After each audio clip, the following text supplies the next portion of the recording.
baru siap turun barang lah. Sini Bukit Rambai. Bukit Rambai, Bukit Rambai. Sama siapa saya? Saya tengah turun barang tadi.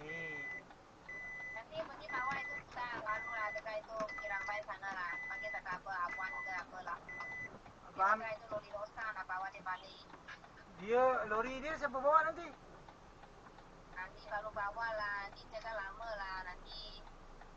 Oh. Kita sanakan dulu lah. Pergi ambil itu driver bawa balik kedai sajalah. Yalah, kan dia sana tunggu, Din. Okey. Habis nanti kalau dia sudah siap, itu lori siapa nak bawa balik? Nanti itu Mimi kasih nombor telefon. Okeylah. Nombor baru. Okey. Sama. How? Bye-bye. Okey, bye-bye.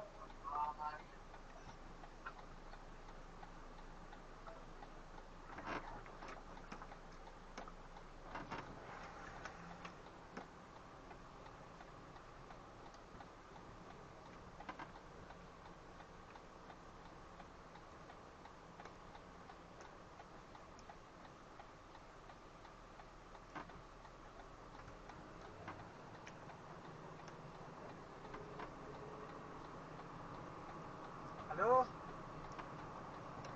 Halo? Halo, Assalamualaikum. Tuan Haji Din kat mana Tuan Haji Din? Awak ada location yang tempat lori breakdown tu. Office panggil saya ambil driver tu bawa balik lah.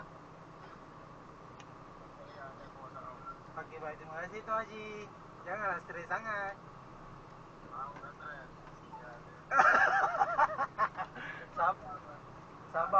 Sabar Tuan Haji. Masing-masing orang ada dugaan, ada risiko sendiri. Awak janganlah terjadikan tekanan.